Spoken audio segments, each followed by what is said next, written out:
89 సెకండ్లు, మరో 89 సెకండ్లు గడిస్తే యుగాంతమే. ప్రపంచంలో ఏ మూలైనా అణుదాడి జరగవచ్చు, మహాప్రళయం విరుచుకుపడవచ్చు, ఆస్ట్రాయిడ్ ఢీకొనవచ్చు. సింపుల్గా చెప్పాలంటే ఈ భూమి ఏదో ఒక రకంగా ధ్వంసం కావచ్చు. కొట్టిపారేయడానికి ఇదేం జ్యోతిష్యుల మాట కాదు, ప్రపంచానికి అణు విధ్వంసాన్ని పరిచయం చేసిన న్యూక్లియర్ సైంటిస్టుల హెచ్చరిక. ఈ వార్నింగ్ ఇచ్చి కూడా చాలా సమయం గడిచిపోయింది. మరి యుగాంతం ఎందుకు రాలేదు? అసలు ఏదో ఒక రూపంలో విధ్వంసానికి టైం దగ్గర పడిందని అణు శాస్త్రవేత్తలు ఎలా చెబుతున్నారు? ఈ మొత్తం కన్ఫ్యూజన్కు తెరపడాలంటే డూమ్స్డే క్లాక్ గురించి తెలుసుకోవాలి. ఎందుకంటే ఈ భూమికి మిగిలిన సమయం ఎంతో ఈ గడియారం మాత్రమే చెప్పగలుగుతుంది. ఇంతకు ఏంటా డూమ్స్డే క్లాక్? ఈ గడియారంలో పెద్ద ముళ్ళు అర్ధరాత్రి 12 గంటలకు చేరుకుంటే ఏం జరుగుతోంది? అదే ఇవాల్టి టాప్ స్టోరీ.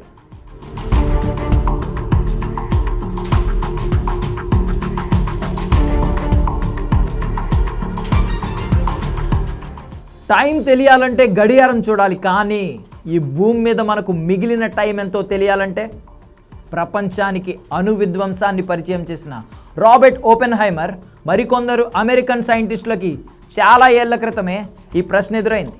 ఆ ప్రశ్నకు సమాధానమే ఈ డూమ్స్డే క్లాక్. న్యూక్లియర్ విధ్వంసం లాంటి పెను విపత్తుకు ప్రపంచం ఎంత దగ్గరగా ఉందో సూచించేదే ఈ క్లాక్. అణుబాంబును అభివృద్ధి చేసిన రాబర్ట్ ఓపెన్హైమర్ మరికొందరు అమెరికా శాస్త్రవేత్తలు 1947లో ఈ క్లాక్ని రూపొందించారు. రెండో ప్రపంచ యుద్ధం ముగింపులో జపాన్లోని హీరోషిమా, నాగసాకిలపై అమెరికా జరిపిన అణుదాడి తరహా విధ్వంసాలపై ప్రజలను హెచ్చరించాలనేదే శాస్త్రవేత్తల ఆలోచన. డూమ్స్డే క్లాక్ ద్వారా అణ్వస్త్రాల జోలికి వెళ్లకుండా ప్రపంచ నాయకులపై ఒత్తిడి తేవాలనేదే ప్లాన్. మానవాళి ఎదుర్కొంటున్న సవాళ్లకు అనుగుణంగా డూమ్స్డే క్లాక్లో సమయాన్ని మారుస్తూ ఉంటారు. డూమ్స్డే గడియారాన్ని ఏటా bulletin of the atomic scientists set చేస్తారు. 2 ఏళ్లుగా ఈ గడియారంలోని ముళ్ళును అర్ధరాత్రికి 90 సెకండ్ల దగ్గర సెట్ చేసి ఉంచారు. అలా చేయడం ద్వారా ప్రపంచం హై రిస్క్లో ఉందని ప్రకటించారు. అందుకు కారణం ఉక్రెయిన్ రష్యా యుద్ధం. ఆ యుద్ధంలో రష్యా అధ్యక్షుడు పదే అణ్వస్త్ర ప్రస్తావన తేవడం కూడా దానికి కారణం. తాజాగా అర్ధరాత్రి 89 సెకండ్ల దూరంలో ముళ్ళును సెట్ చేసి మరో సీరియస్ వార్నింగ్ ఇచ్చారు. నిజానికి 2007 నుండి ఆర్టిఫిషియల్ ఇంటెలిజెన్స్, వాతావరణ మార్పుల వంటి మానవ తప్పిదాలతో ఎదురయ్యే విపత్తులను సైంటిస్టులు పరిగణలోకి తీసుకుంటున్నారు. వాటిలో ప్రధాన ముప్పుగా ఇప్పటికీ అణుయుద్ధాన్నే పరిగణిస్తున్నారు. చైనా, రష్యా, అమెరికా తమ అణ్వాయుధాలను విస్తరించడానికి లేదా ఆధునీకరించడానికి భారీ మొత్తాలను వెచ్చిస్తున్నాయని బులెటిన్ గతేడాది ఒక ప్రకటనలో పేర్కొంది. పొరపాటున లేదా తప్పుడు అంచనా అణుయుద్ధానికి దారితీస్తుందని అందులో పేర్కొంది. ఉక్రెయిన్తో పాటు పశ్చిమాసియా, చైనా, అమెరికా, ఉభయ కొరియాల ఉద్రిక్తతల వంటి పరిస్థితులు కూడా అణుయుద్ధ తీవ్రతను పెంచే ప్రమాదాన్ని సృష్టించిందని సైంటిస్టులు అంచనా వేస్తున్నారు. ప్రస్తుత ఉద్రిక్తతలకు మించి మానవ ప్రమేయం లేకుండానే అణుముప్పి పొంచి ఉన్న పరిస్థితులు కనిపిస్తున్నాయి. ఇటీవల ఆర్టిఫిషియల్ ఇంటెలిజెన్స్ను యుద్ధాల్లో వాడుకోవడంపై అమెరికా చేసిన పరిశోధనలో ఏఐ అణ్వస్త్రాలను వాడతానని చెప్పడం అణుముప్పును బయటపెడుతోంది. ఇటీవల ఇరాన్ ఆర్టిఫిషియల్ ఇంటెలిజెన్స్ మిసైళ్లను అభివృద్ధి చేసింది. మరోవైపు ఇప్పటి వరకు ఈ గడియారం ముళ్ళును 25 సార్లు తిప్పారు. 1947లో అర్ధరాత్రి 7 నిమిషాల ముందు శాస్త్రవేత్తలు క్లాక్ ప్రారంభించారు. 1991లో ప్రచన్న యుద్ధం ముగిసే సమయానికి అర్ధరాత్రికి 17 నిమిషాల ముందు సెట్ చేశారు.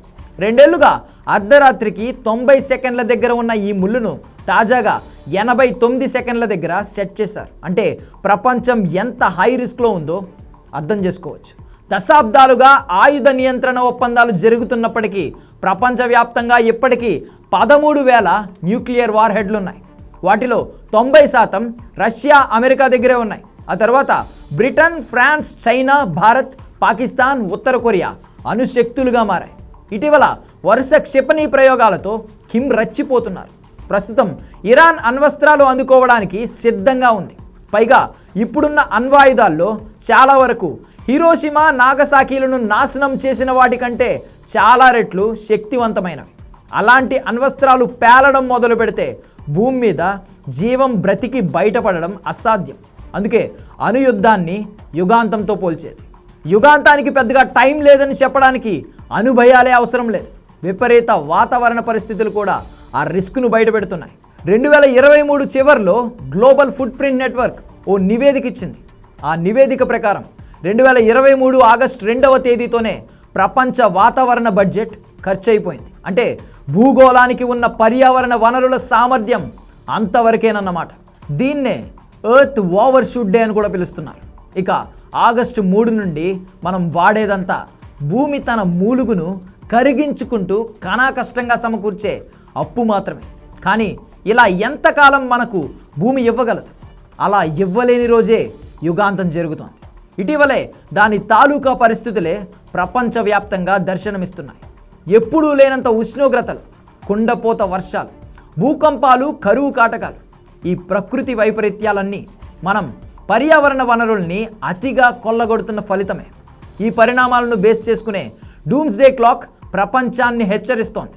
ఎప్పటికైనా మనిషిలో మార్పు రాకపోతే ఏ రూపంలో అయినా యుగాంతాన్ని ఎదుర్కోక తప్పదు.